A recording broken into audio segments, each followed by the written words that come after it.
Bonjour à tous, j'espère que vous allez très bien. Alors, la dernière fois, j'avais fait une vidéo concernant les cryptos à acheter, les cryptos qui suivaient le mouvement du Bitcoin.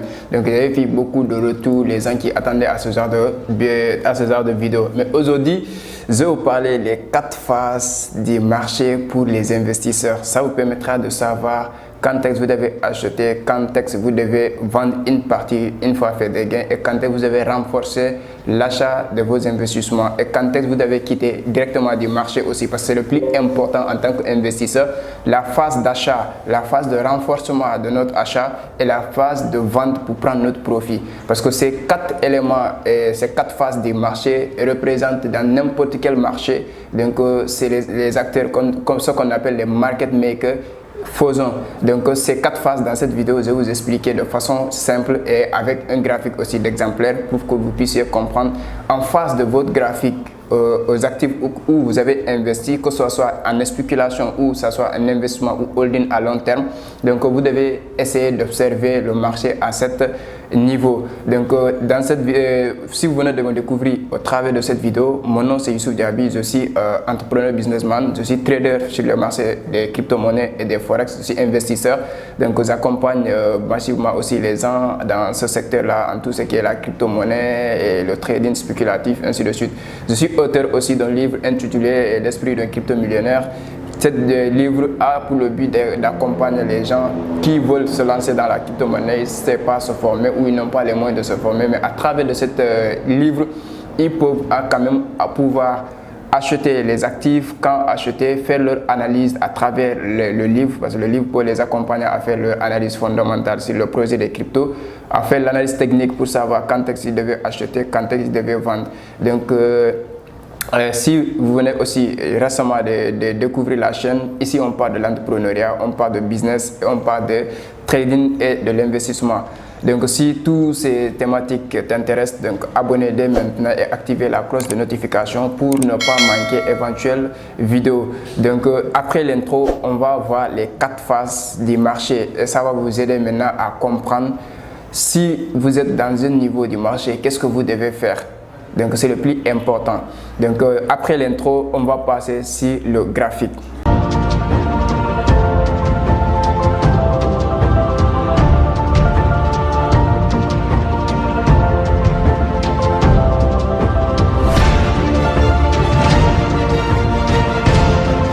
Alors, ces 4 phases sont ce qu'on appelle la phase d'accumulation, la phase d'impulsion, ce qu'on appelle l'impulsion haussière, et la phase de distribution qui est la 3e phase, après la phase d'impulsion baissière. Alors, en tant que trader ou en tant qu'investisseur, bon, je vais aller sur le marché des cryptos, sur les stocks. Donc, je pars sur les cryptos. On va voir BTC par exemple. On va prendre le Bitcoin avec le dollar américain.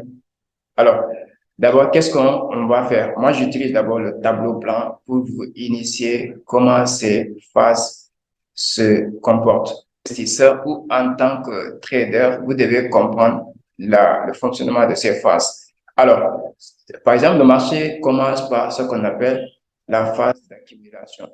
Donc, dans cette phase, on va essayer de tracer nos zones de support et de résistance. Alors, comment cela va fonctionner?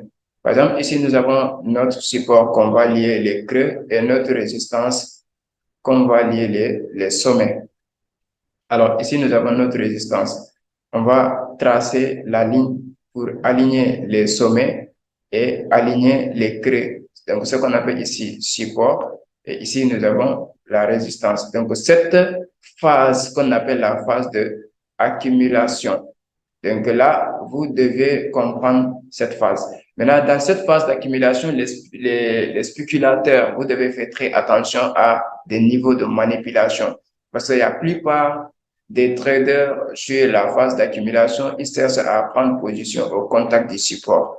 Et ils vont mettre le stop loss juste en bas du support. Et vous allez voir qu'avec des manipulations, des liquidités que les market makers font, ils vont exploser le prix ici pour liquider tous les stop loss. Bon, je ne veux pas entrer dans ces détails-là, mais comprenez la phase d'accumulation ainsi. Maintenant, après la phase d'accumulation, nous avons ce qu'on appelle la phase de haussière, la phase d'impulsion haussière. Ce qui va faire, on va casser la résistance, faire un pullback sur la résistance. Et si la résistance nous rejette, on va chercher maintenant un autre sommet. Donc là maintenant, les sommets deviennent de plus en plus hauts et les creux deviennent de plus en plus hauts. Et ça nous revient à ce qu'on appelle la théorie de Charles Dawes. Charles Dawes disait dans sa théorie que dans une tendance haussière, donc nous avons les sommets deviennent de plus en plus hauts et les creux de plus en plus hauts. Donc ici, le sommet qui est là, ce sommet devient plus haut que ce sommet, et ce sommet devient plus haut que ce sommet, ce sommet devient plus haut que ce sommet. Et là, on a le premier creux au contact de la résistance, le deuxième creux qui est devenu plus haut que ce creux, ainsi de suite, ainsi de suite. Donc là, ce n'est dans une tendance haussière. Alors, il faut arriver maintenant dans la tendance haussière, on a l'essoufflement. Donc, ce qu'on appelle encore le réaccumulation. Donc, le marché fait des mouvements comme ça, donc sans mouvement. Donc, les creux deviennent de plus en plus égaux. Et ce qu'on appelle ici en concept smart money, on dit high, donc high, high, high, high, high, high, high, low, donc high, low, high, low, high, low, ainsi de suite. Donc, dans le concept de Charles Dow, les sommets deviennent de plus en plus hauts, ainsi de suite. C'est la même théorie. Donc là, on est dans la phase de réaccumulation et le marché peut continuer. Donc, c'est dans cette phase de réaccumulation qu'on peut avoir soit donc, des drapeaux, soit on peut avoir des canaux, ainsi de suite. Et le marché continue son sommet, ainsi de suite. Maintenant, si on arrive dans la phase de distribution maintenant, c'est là que vous allez voir, on va créer un creux plus bas que ce creux. Et là, on va aller chercher sur les liquidités dans les zones de supply. Donc là, on revient encore, ainsi de suite. Et là, vous allez voir que le marché risque de casser à la baisse parce qu'on n'a pas créé un sommet élevé que l'ancien sommet. Donc, vous allez voir à ce niveau. Donc, ça, c'est la phase de distribution maintenant, puisqu'on a accumulé ici. L'achat a été fait, donc la tendance a pris la hausse, ainsi de suite. Et là, on est arrivé dans la phase maintenant que les market makers vont distribuer, ce qu'on appelle la phase de distribution. Et après cette phase de distribution, qu'est-ce qui va se passer? C'est la vente massive qui va se passer. Et là, le marché tendance à venir, les sommets deviennent de plus en plus bas et les creux deviennent de plus en plus bas. Donc là, ce qu'on appelle la tendance haussière. High, low, high, low, high, low, low, low, low, low, en termes de smart money concept. Donc, si vous comprenez le marché ainsi, vous serez un bon investisseur. Et s'il vous plaît, soyez pas ces investisseurs qui vont investir et oublier jusqu'à... Non. Observez le marché, renforcez vos investissements s'il y a eu lieu de réaccumulation.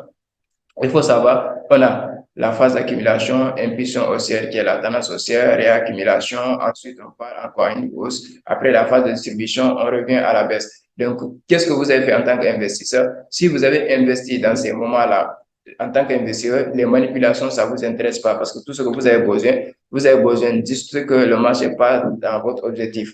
Donc, les spéculateurs, soit ils sortent avec un stop loss, soit ils sortent avec un TP. Donc, dans ce cas, vous devez faire attention à ces manipulations qui se font au niveau des supports.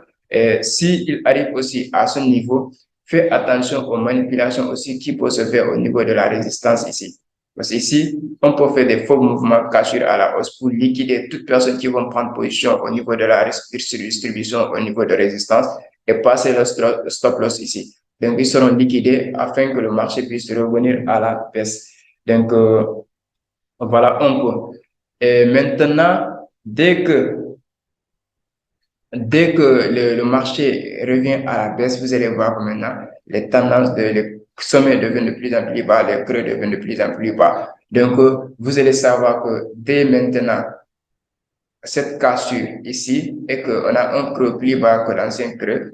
Donc là, vous devez chercher maintenant à vendre vos actifs et sortir du marché en tant qu'investisseur. Alors, j'espère que la vidéo, tu as compris dans le tableau blanc. On va essayer d'aller sur le graphique de Bitcoin en daily pour voir comment le scénario s'est passé dans les années à venir, dans les années passées. Alors, comprenez le scénario dans ce tableau blanc. Donc ici, nous avons le support résistance, phase d'accumulation. Et là, nous avons la phase d'impulsion haussière, c'est-à-dire la tendance haussière. Ici, on a la réaccumulation. Réaccumulation. Donc ici, support résistance, on a cassé la résistance et là, on est passé à une tendance haussière encore. Ici, on est dans la phase de distribution. Donc là, on a distribué ce que nous avons déjà acheté ici et qu'on a fait profit, on a commencé à distribuer. Donc quand la distribution s'est faite, qu'est-ce qui s'est passé ici? Le marché a fait des fausses mouvements pour liquider les spéculateurs. Ça, c'est dans le terme de ceux qui font des spéculations, que ce soit le marché Forex, que ce soit le marché des cryptos, que ce soit le marché des indices synthétiques, ainsi de suite. Maintenant, la phase baissière va commencer ici. Et qu'est-ce qui va faire? On va passer dans une tendance baissière où les sommets deviennent de plus en plus hauts, bas, les creux deviennent de plus en plus bas. Donc, en tant qu'investisseur, vraiment, vous devez prendre conscience de ça. Qu'est-ce que je vous dis par là? Si vous avez acheté au biomarket, ça c'est qu'on est en ce phase, en ce moment-là. On est dans cette phase en ce moment-là. Donc, on va avoir les hauts, les bas, ainsi de suite. Donc, qu'est-ce que vous avez fait en tant qu'investisseur? Acheter dans les différents prix dans cette phase d'accumulation. Si le marché va partir dans la phase haussière et que déjà vous avez fait profit, qu'est-ce qui va se passer? Le marché va commencer à faire une accumulation, réaccumulation encore, parce que le marché n'a jamais été linéaire. On fait des réaccumulations. Et là, si on voit des signes qu'on peut même faire un mouvement baissé ici, c'est-à-dire si ce creux devient plus bas que ces anciens creux et qu'on n'a pas essayé de créer un sommet plus haut que les anciens sommets, donc là, le marché pourra faire une baisse, n'est-ce pas? Donc là, maintenant, qu'est-ce qu'on fait? On vend à ce niveau, parce que déjà, on a acheté à ce niveau, on a acheté à ce niveau, donc là, on vend à ce niveau, prendre notre profit. Maintenant, si le marché est dans la zone, en ce moment, il est en train de créer des creux moins en moins bas, mais pas bas plus que l'ancien creux pertinent. Donc là, qu'est-ce qu'on fait? On va maintenant partir chercher les niveaux maintenant. On va aller chercher les niveaux. On va aller chercher maintenant les niveaux les plus hauts pour pouvoir voir si le marché va continuer. Maintenant, dans la phase de distribution maintenant, si on crée aussi un creux plus bas que l'ancien creux comme ici, déjà, on a créé un sommet moins bas, on n'est pas entré dans la zone, donc là, le support nous a rejeté. Déjà, on vend tous nos actifs et on prend nos profits. On attend le bio market pour pouvoir vraiment prendre tous nos profits, pour pouvoir réinvestir une partie de nos gains qu'on avait eu dans le bureau passé. Donc, voilà ce que je voulais vous montrer ici. Alors, qu'est-ce qu'on va faire? On va aller maintenant sur le graphique de Bitcoin que vous allez voir vraiment en profondeur. Alors, qu'est-ce qui s'est passé quand on est avec le Bitcoin ici?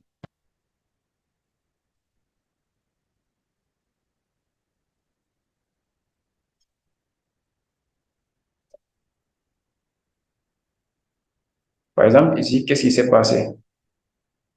Alors, si nous revenons dans le scénario passé du Bitcoin, ici, nous sommes à 9000 $. Bon, ici, par exemple, ici, nous sommes à 2000 $. Si c'est quelle année? 2019. Alors, nous prenons d'abord le cas de 2017, par exemple.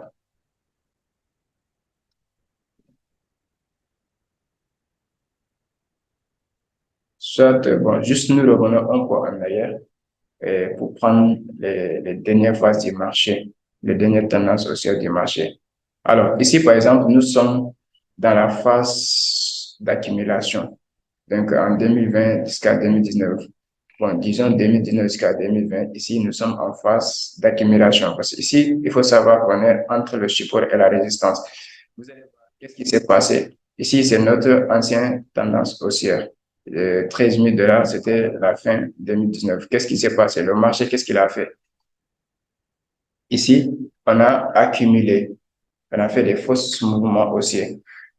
Alors, ici, le marché est venu ici. Donc, de là à là, on ne peut pas parler de tendance parce que le marché est tellement, on peut tracer nos zones de support, on peut tracer nos zones de résistance ici. Alors, supposons ici, nous pouvons tracer notre zone de résistance. Et ici, on peut tracer notre zone de support. Donc là, le prix, désolé. Donc là, le prix est en train de bouger entre deux sens. entre deux niveaux.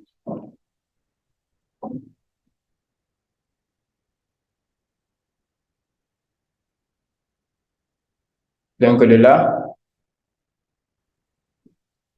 dans ce niveau, on a le support résistance.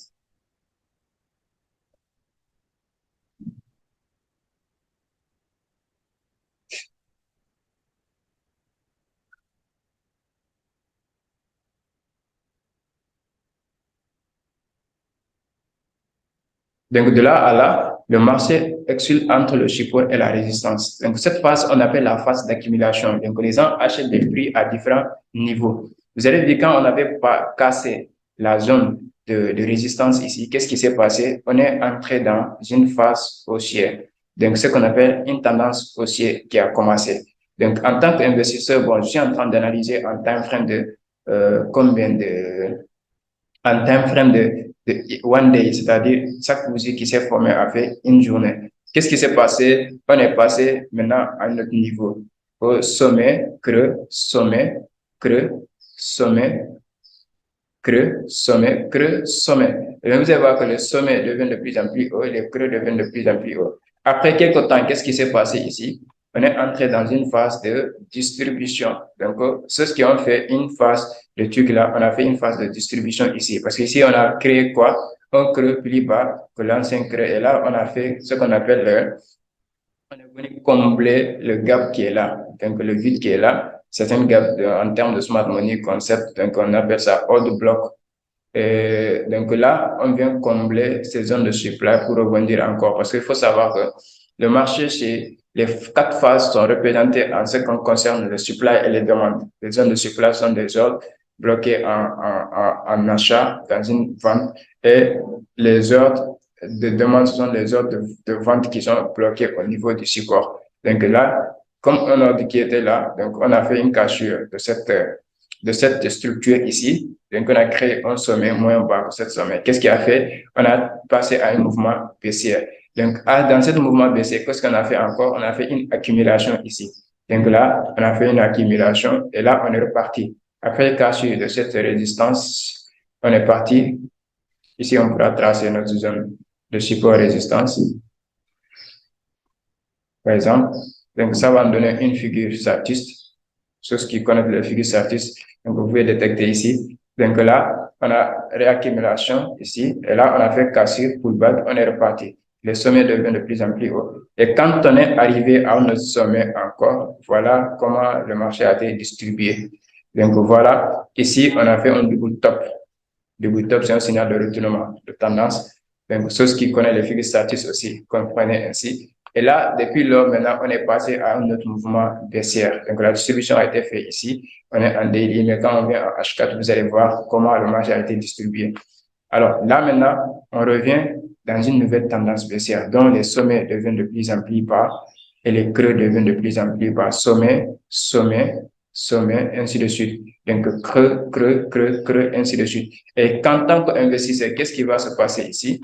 Quand je vois une création d'un sommet plus bas, par exemple, j'ai investi ici, je viens ici, je vois un creux plus bas que ce creux, et je vois qu'on n'a pas créé un sommet plus bas que ce sommet. Qu'est-ce que je fais? Je vends mes actifs.